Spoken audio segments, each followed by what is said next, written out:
Hello and welcome to another live author interview brought to you by BookTrib, the leading source for book news and reviews.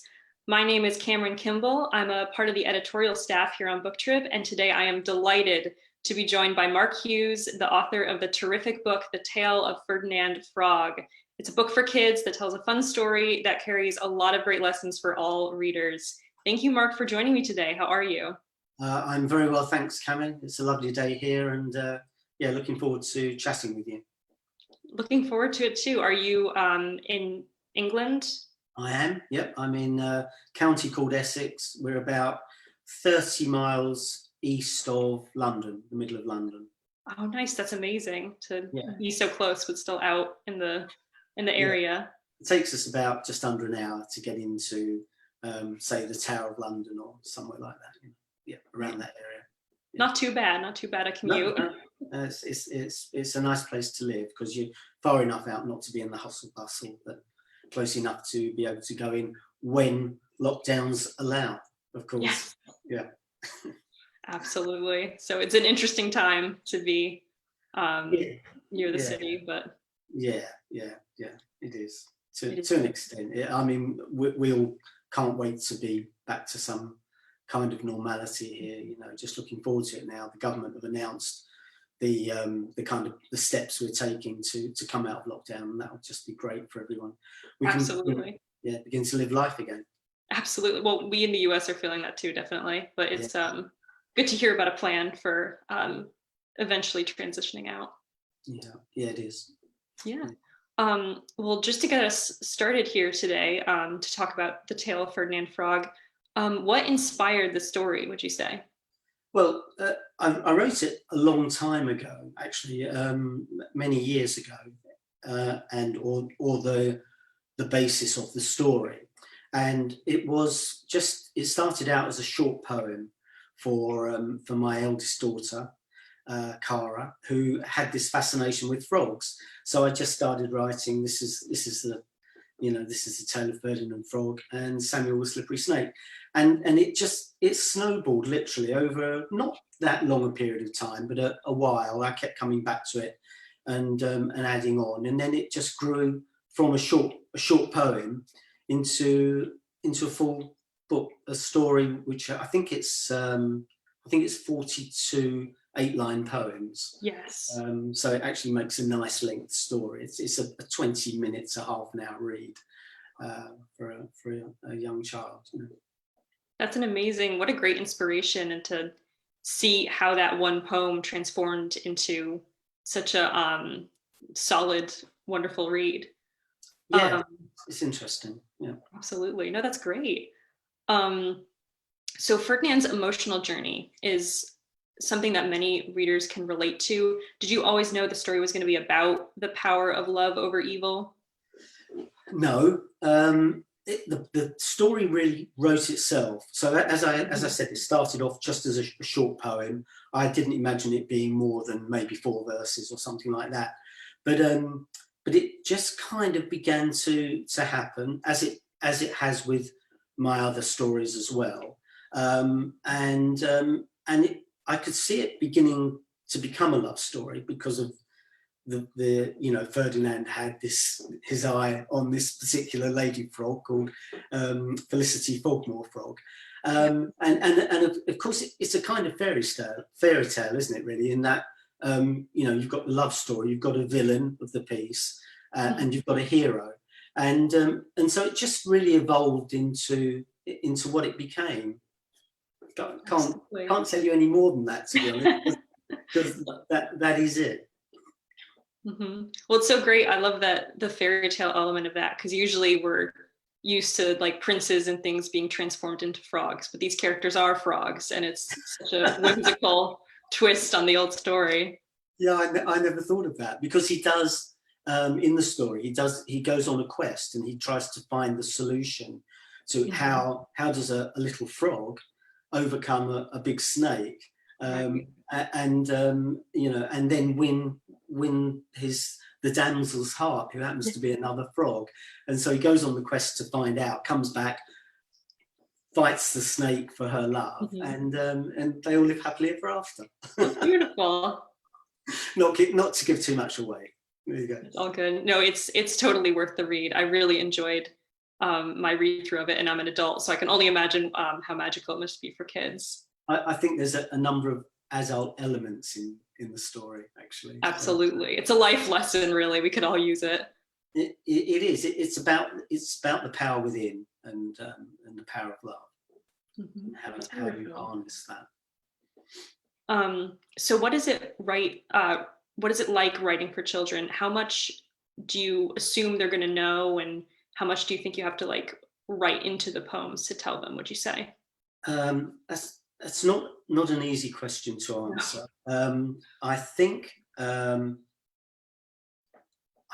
can't honestly say it was a consideration in my mind when I wrote the story, because I was writing it for my daughter, who was pretty young at the time. She would probably have been about 4 or 5, and I had it in my mind that it would be a children's tale which was aimed at probably 5 to 11-year-olds. Really difficult to say, but the spiritual aspect of it. This is the if you like, the teaching element of it being about the power of love, how love good can overcome evil, and how you can harness the power within, which I think most of us don't actually realise what we're really, really capable of in life. And so it was I'm trying to think. Your question was, how much do I assume they know? Well, I think children know more than we realise, and to be able to, if you like, make them aware of those aspects at such a young age, that we are capable of overcoming obstacles, that became quite an important aspect of the story. That's beautiful. I think it's so right that children do know more than we might think, and it is, I'm sure, really important to teach them those lessons early on. I think that's a great way to introduce those sort of themes to them. Yeah, they're malleable, aren't they? They're, you can mold children. There's that thing about give me a child at 7 and I'll show you the adult. Well, those years from 5 to 11 are years that stuff really impinges on children. Makes an impression with them. Absolutely. So all the things in the book are all very positive messages that come through, albeit that there's a little bit of, like, when you're a child, you don't really want to see Bambi's mum being shot, but it's the stuff you remember, and then how the story comes out of that to be a story of love and good winning out. Right. That's a really good example. Yeah, it can be hard to tell these stories, but it is important to show how they can learn from them and how it progresses. Everything has a balance, so you can't really appreciate good if you're not aware of the bad. True. That's a good point. What would you say your favorite part of writing the book was? That's an even more difficult question. I think, looking back, it's probably the way the story evolved.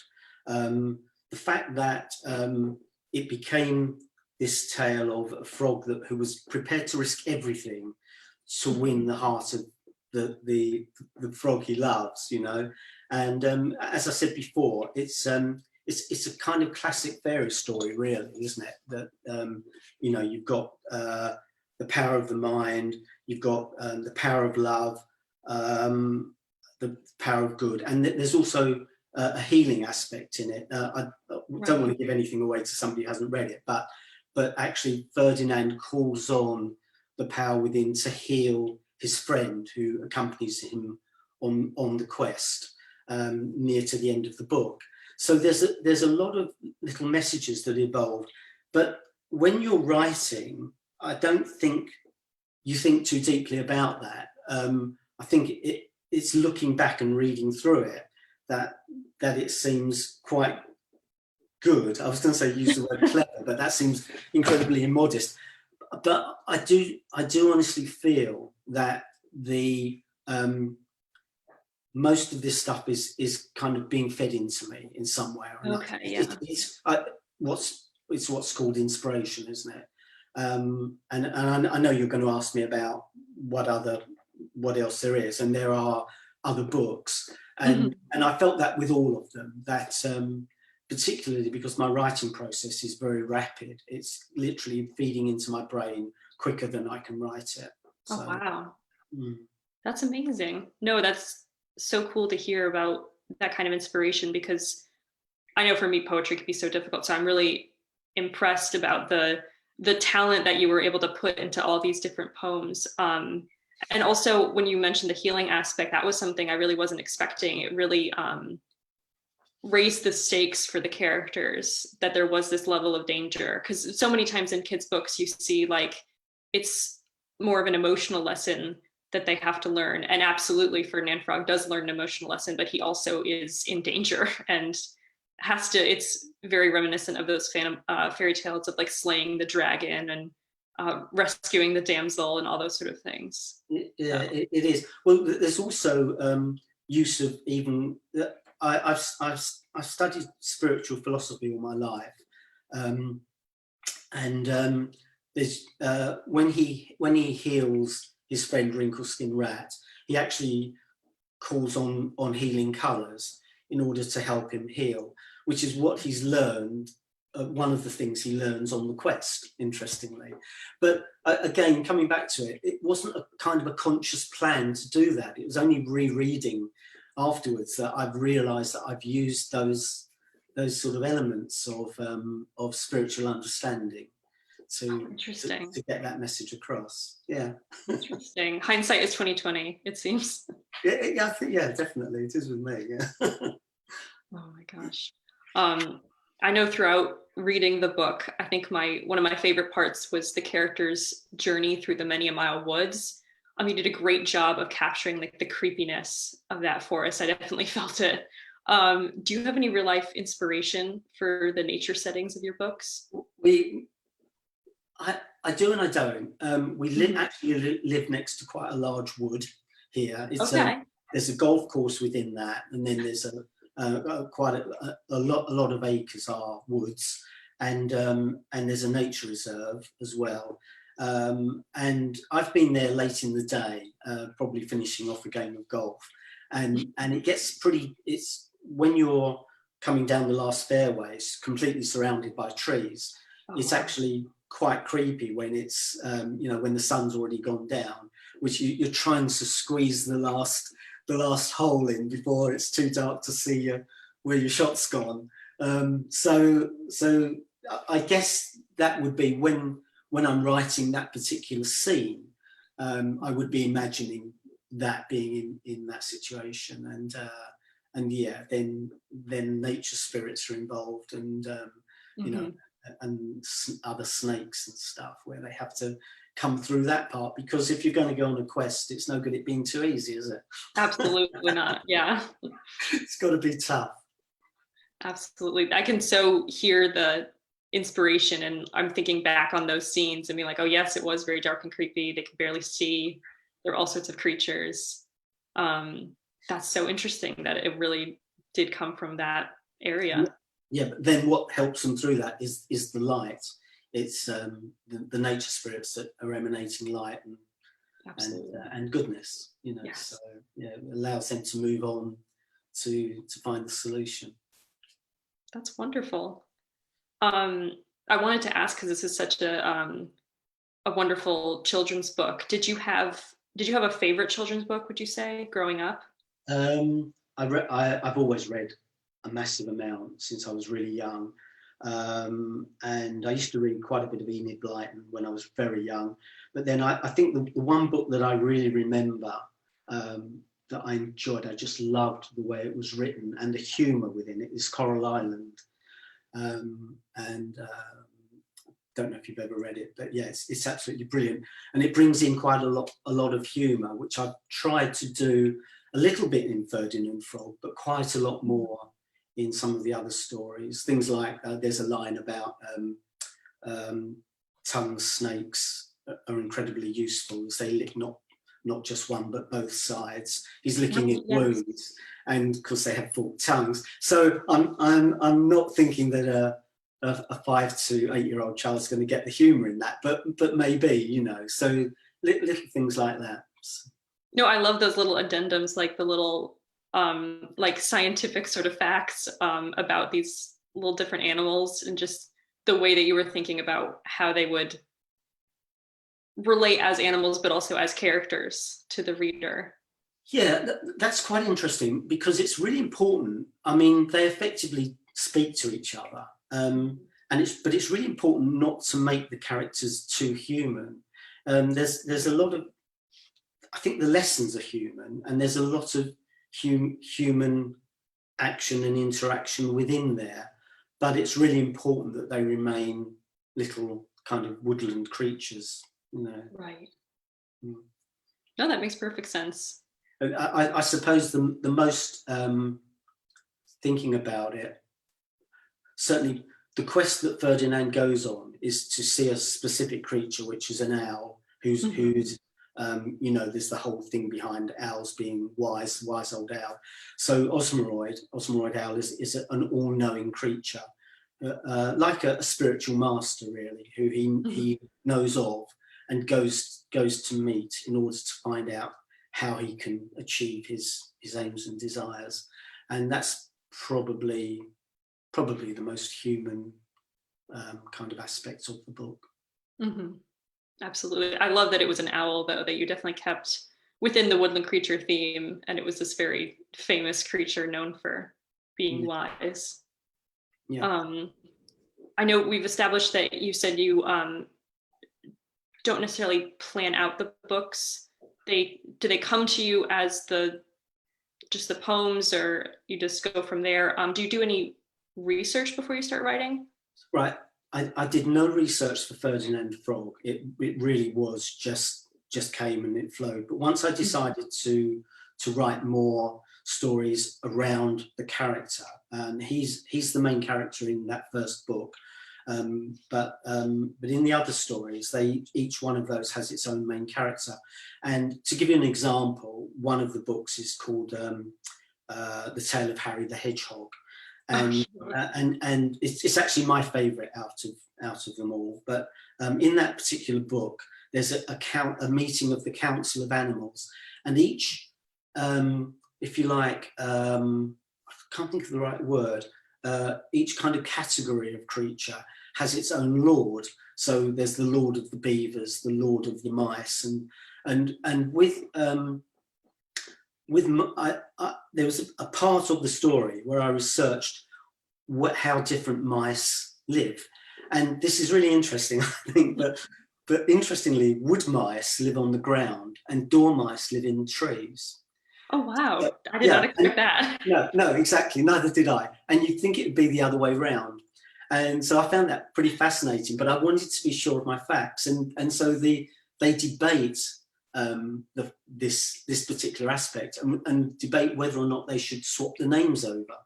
And right. So wood mice become dormice and dormice become wood mice, and which is obviously ridiculous because they are.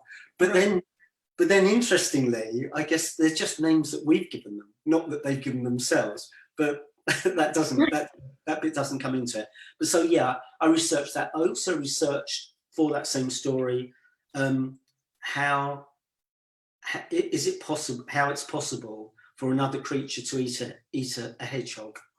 Okay, which is sort of what the whole story is about. It's about conservation and the environment and the balance of nature.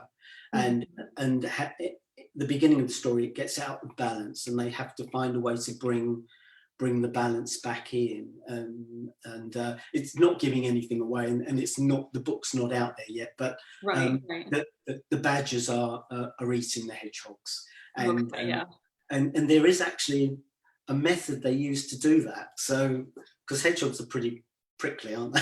Right. I imagine it'd be very difficult to eat a hedgehog. Yeah, I would say so. Yeah. Oh my goodness. Well, that's so. I had no idea about the dormice and wood mice. I feel like we should talk to whoever named them because they got very confused. Yeah, but there's actually lots of different. There's field mice, isn't it? And there's all sorts of lots of different types of mice. But it was those two specifically, and it fascinated me that in my mind, I expected it to be the other way around. Right. A wood mouse would actually live in a tree, not on the ground. So That is wild. That's really interesting. That's gonna be my fact of the day. I've used it a few times. um, so I wanted to ask, what would you say your writing process is like? And what was it like creating this book, working with the illustrator and bringing it to finish? Okay. I would say, to cover the writing aspect first, it's muddled and but also disciplined. So I wanted it to be.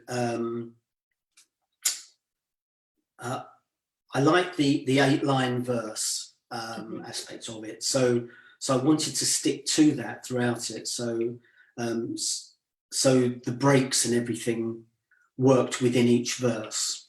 And that's the kind of a disciplined aspect of it.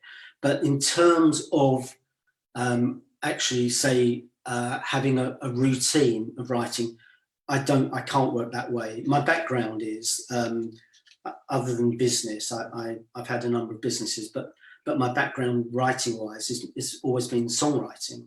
Oh wow! And I've performed worldwide and written my own music for a long time. Again, actually, I've performed at a lot of spiritual festivals and gatherings and stuff, and writing songs is very much of the moment.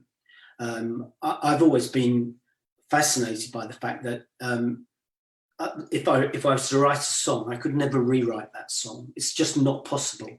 It happens at that instant. You have to get it down. You have to. I play guitar, so I would then get the music down, and then it's it's consigned to memory from that point onwards, or it's becomes a physical something, right. But if I didn't do that, I would never a day later be able to recreate that song. And I think that's similar with poetry. So to say I'm going to start at 9 o'clock in the morning and finish at 5 in the evening just wouldn't work on something like this. And I know some authors of adult books do actually do that. Right. And I understand how that works with, say, a fictional book, an adult fictional literature. I'm actually writing my life story. And last summer, I spent a number of hours each day, not a dedicated time. It wasn't 10 till 2 or something, but I tried to make sure I spent so many hours a day doing it. But with something like this, it's hugely inspirational and of the moment. And that's the only way it works. Coming to the graphics, to the drawings, I found this particular artist. I did a search, found a chap. His name's Mike Church. He's absolutely brilliant, incredible illustrator. They are beautiful. And his style completely suited what I had in my head.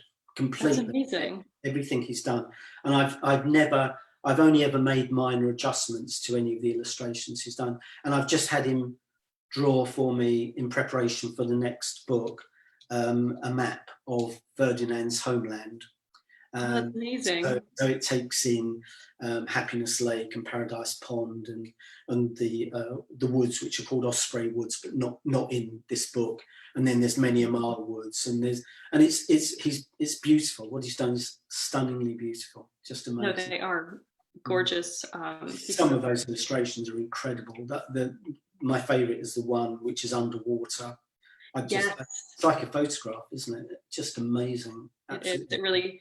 It really captures the drama of that scene very well. Yeah. And there's a beautiful one where they set off and they're on a hill looking out to the sunset.